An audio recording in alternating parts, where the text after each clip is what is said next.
నమస్తే. నేను మీ అశ్విని కుమార్. ఒక పక్క జమ్మూలో జరుగుతున్న ఉగ్రదాడులు, అందులో ప్రాణాలకు తెగించి పోరాడుతున్న మన జవాన్లు. చొరబాటుదారుల్ని ఆపటానికి ఎన్ని రకాలుగా ప్రయత్నిస్తోందో మన ఆర్మీ లేదా కేంద్ర ప్రభుత్వం ఎన్ని చర్యలు తీసుకుంటుందో అందరికీ తెలిసిందే. కాకపోతే భారతదేశంలో ఏం జరుగుతుంది? కొన్ని రాష్ట్రాల ముఖ్యమంత్రులు వాళ్ళ ఉద్దేశం ఇంకా భారతదేశంలో అశాంతి, అహింస రగల్చాలా, కేంద్ర ప్రభుత్వాన్ని పడగొట్టాలా, భారతదేశాన్ని ఏం చేద్దాం అనుకుంటున్నారు? వెస్ట్ బెంగాల్ ముఖ్యమంత్రి మమతా బెనర్జీ దాదాపు ఎప్పుడో 1993లో తృణమూల్ కాంగ్రెస్ కార్యకర్తల్ని కమ్యూనిస్ట్ పార్టీ వాళ్ళు చంపారంటూ వాళ్ళకి మార్టియర్స్ డే అని చెప్పి దాదాపు ఇన్ని సంవత్సరాల్లో మరి ఎన్నిసార్లు చేశారో నాకైతే గుర్తులేదు, కానీ ప్రస్తుతానికి రాష్ట్రంలో వాళ్ళు గుర్తుకొచ్చారు. ఒక కలకత్తాలో భారీ ర్యాలీ, బహిరంగ సభ నిర్వహించారు మమతా బెనర్జీ. బహిరంగ సభలో ఆమె మాట్లాడిన వ్యాఖ్యలు రాజ్యాంగానికి విరుద్ధం అని కూడా ఆమెకి తెలుసు. ఎందుకంటే ఆమె కూడా సీనియర్ పొలిటీషియనే. ఆమె బంగ్లాదేశీ వాళ్ళు ఎవరైనా సరే మా సహాయం కోరి వస్తే మా తలుపులు తీసే ఉంచుతాము, నిర్భయంగా రావచ్చు అంటూ కూడా ఆవిడ యునైటెడ్ నేషన్స్కి సంబంధించిన రెజల్యూషన్ రిఫ్యూజీది ఆ పాయింట్ చేస్తూ కూడా మాట్లాడారు ముఖ్యమంత్రి మమతా బెనర్జీ. దాదాపు ఇలాంటి విషయాలన్నీ కూడా రాష్ట్ర ముఖ్యమంత్రులకు ఎవరికి సంబంధం ఉండదు, అది కేంద్ర ప్రభుత్వానికి సంబంధించిన విషయము. కానీ ఆవిడ ఉద్దేశం ఏమిటి అంటే, బంగ్లాదేశీల్ని ఆవిడ మాత్రమే చూసుకోగలనా? లేదు. కొన్ని రోజుల కిందటే బంగ్లాదేశ్లో ఉన్న వాళ్ళు, బంగ్లాదేశ్ నుంచి వచ్చిన వాళ్ళందరికీ కూడా ఆధార్ కార్డులు ఇస్తామన్నారు ఎన్నికల ముందు మమతా బెనర్జీ. వెస్ట్ బెంగాల్ నుంచి జార్ఖండ్ దాకా ఇట్లా ఉన్న ఆ చొరబాటుదారులు బంగ్లాదేశ్ నుంచి వచ్చిన వాళ్ళందరికీ కూడా పర్మనెంట్గా ఆధార్ కార్డులు ఇచ్చి వాళ్ళని భారతదేశ పౌరులుగా చేయాలన్నది మమతా బెనర్జీ లేదా కాంగ్రెస్ కూటమి ప్రయత్నిస్తోంది.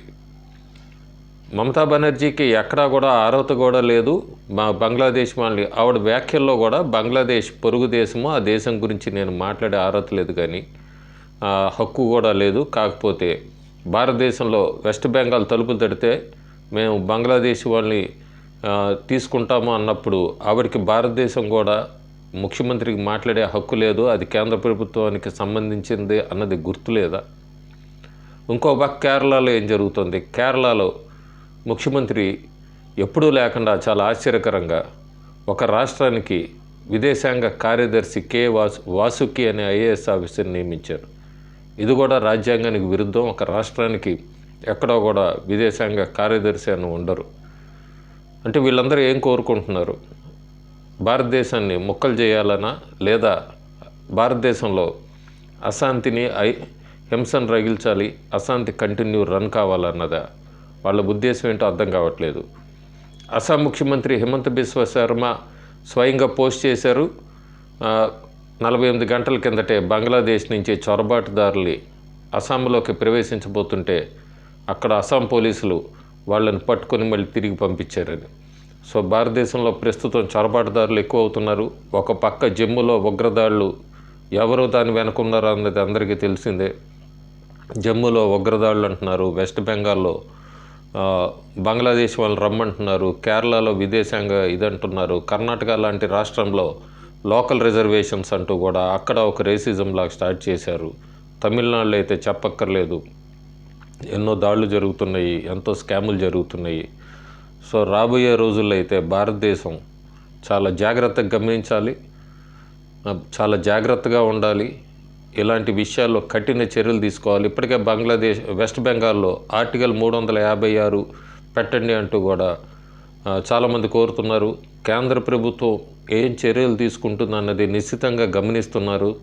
ఇంకా మెతక వైఖరి వదులుకుంటమే మంచిది. కొన్ని కఠిన నిర్ణయాలు ఖచ్చితంగా తీసుకోవాలి. ఎట్లాగూ కేంద్రంలో 5 సంవత్సరాలు పాలనలో ఉంటాము అన్నది ఎన్డీఏ కాన్ఫిడెన్స్ ఉంటే కొన్ని కఠిన నిర్ణయాలు తీసుకోక తప్పదు. లేదంటే వెస్ట్ బెంగాల్, కర్ణాటక, అట్లాగే కేరళ, ఉత్తరప్రదేశ్లో కొన్ని సంఘటనలు జరుగుతున్నాయి. ఇవన్నీ రేపు మిగతా రాష్ట్రాల్లో కూడా పాకచ్చు. ప్రస్తుతం ఇప్పుడు మనం చూస్తున్నాం బంగ్లాదేశ్లో, అట్లాగే యూకే, లండన్లో, కెనడాలో ఇట్లా ఎలా అల్లర్లు జరుగుతున్నాయో. రేపు పొద్దున భారతదేశానికి కూడా ఆ తాకిడి రాకూడదంటే ఖచ్చితంగా కేంద్ర ప్రభుత్వం చాలా కఠిన నిర్ణయాలు తీసుకోవాల్సిన అవసరం ఉంది. లేదంటే ఇలాంటి స్టేట్మెంట్స్ చాలా ముఖ్యమంత్రులు చేస్తున్న స్టేట్మెంట్స్ అంతా కూడా ప్రజల్లోకి వెళ్ళిపోతుంది. ప్రజల్లో డివైడ్ అండ్ రూల్ అనేది స్టార్ట్ అవుతుంది. దానికి మళ్ళీ కేంద్ర ప్రభుత్వం బాధ్యత వహించాల్సి ఉంటుంది. Thank you.